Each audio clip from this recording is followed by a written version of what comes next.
നിലവിലുണ്ടായിരുന്നതിൻ്റെക്കാൾ 10 ഇരട്ടിയിലധികം വേതനം വർദ്ധിപ്പിച്ചത് വലിയ സന്തോഷമുള്ള കാര്യമാണ്. കാരണം ഈ പറഞ്ഞതുപോലെ ഒരു വർഷത്തോളം ആശാ വർക്കർമാർ സെക്രട്ടേറിയറ്റ് മുമ്പിൽ വെയിലത്തും മഴയത്തും സമരം ചെയ്തപ്പോൾ അവർക്ക് ഒരിരട്ടി പോലും വർദ്ധിപ്പിച്ചില്ല.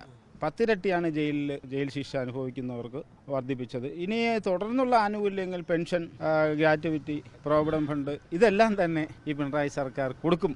അതിന് പ്രതിജ്ഞാബദ്ധമാണ്. കൊള്ളക്കാർക്കൊപ്പം അല്ലെങ്കിൽ കള്ളന്മാർക്കൊപ്പം, ക്രിമിനലിനൊപ്പം, ശിക്ഷ അനുഭവിക്കുന്ന കൊലയാളികൾക്കൊപ്പം എന്ന് പ്രഖ്യാപിച്ചുകൊണ്ടാണ് നടത്തുന്നത്. ഏറ്റവും 10 വർഷത്തെ പിണറായി വിജയൻ്റെ ഗവൺമെൻറ് ചെയ്ത ഏറ്റവും മികച്ച പ്രവർത്തനം എന്നത് ദേശീയ അന്തർദേശീയ അവാർഡുകൾ വരെ കിട്ടാൻ പറ്റുന്ന ഒരു സാഹചര്യമാണ്. കാര്യം നമുക്ക് പഴയ മേയറിന് നാഷണൽ ഇന്റർനാഷണൽ അവാർഡുകൾ വാരിക്കൂട്ടിയത് കൊണ്ടാണ് തിരുവനന്തപുരം നഗരസഭയിലുള്ള CPM കുത്തനെ ഇടിഞ്ഞു താഴ്ന്നതുപോലെ ഇത് ജനങ്ങളെ ഏറ്റവും സ്വാധീനിക്കുന്നതായിരിക്കും. തിരഞ്ഞെടുപ്പുകളിൽ അതിൻ്റെ പ്രതിഫലനം കൃത്യമായി ഉണ്ടാകും. 100 രൂപ ആശാ വർക്കർമാർക്ക് തൊഴിൽ കൊടുത്തിരുന്ന ഈ 300 രൂപ 200 രൂപ ശമ്പളമുള്ളവർക്ക് 100 രൂപ വർദ്ധിപ്പിച്ച് കൊടുത്തിരുന്നെങ്കിൽ ആയിരക്കണക്കിന് പാവപ്പെട്ട കുടുംബങ്ങളുടെ പ്രാർത്ഥന ഈ ഗവൺമെൻറ് ഉണ്ടാകുമായിരുന്നു. തൊഴിലില്ലാത്ത ചെറുപ്പക്കാർ കൂട്ടത്തോടെ ജയിലിലേക്ക് പോയാൽ ഒരു മാസം 10-15,000 രൂപ ശമ്പളം കിട്ടും. പിന്നെ ഗൾഫിൽ നമ്മൾ പോകേണ്ടതില്ല, വിദേശത്ത് തൊഴിലിന് പോകേണ്ട. അപ്പോൾ 5 വർഷം 6 വർഷം ഒരു ശിക്ഷ കിട്ടി ജയിലിൽ കിടന്നാൽ തിരിച്ചിറങ്ങി വരുമ്പോൾ ലക്ഷക്കണക്കിന് രൂപയായിട്ട് വരുന്ന സാഹചര്യമുണ്ട്. അപ്പോൾ എന്തുകൊണ്ടും തൊഴിലില്ലാത്ത ചെറുപ്പക്കാർക്ക് വലിയൊരു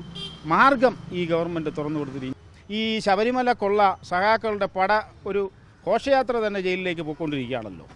ഇതിൽ ശിക്ഷിക്കപ്പെട്ട് ജയിലിൽ ചെല്ലേണ്ടി വരും എന്ന് ഈ ഗവൺമെൻറ് അറിയാമായിരിക്കും. ഒരു ഹൈക്കോടതി തന്നെ ഇന്നലെ പറഞ്ഞു, എന്തിനാണ് ഈ വൻപന്മാർ ആശുപത്രിയിൽ ചെന്ന് കിടക്കുന്നു, പിടിക്കുന്നില്ലേ എന്ന് ചോദിക്കേണ്ട ഗതികേടാണ്. അപ്പോൾ ഇവരെല്ലാം ജയിലിൽ പോയി ശിക്ഷ അനുഭവിച്ച് കിടക്കുമ്പോൾ അവർക്ക് അവിടെ കല്ല് വെട്ടേണ്ട വരും, ചപ്പാത്തി ഉണ്ടാക്കേണ്ട ജോലി ചെയ്യണം, പെറോട്ട അടിക്കേണ്ടി വരും. അപ്പോൾ ഇതിനെല്ലാം നല്ല ശമ്പളം കിട്ടണം എന്ന് ഈ ഗവൺമെൻറ് ആഗ്രഹിക്കുകയാണ്. സഖാക്കളുടെ കുടുംബങ്ങൾ രക്ഷപ്പെടുന്ന ഏറ്റവും മനോഹരമായ തീരുമാനമാണ് ഈ പിണറായി വിജയൻ ആഭ്യന്തര വകുപ്പ് കൈകാര്യം ചെയ്യുന്ന ആ വകുപ്പിലൂടെ നൽകിയത്. വെളിയിൽ ജോലി ചെയ്തപ്പോൾ 600 രൂപ അവർക്ക് കിട്ടുന്നില്ല.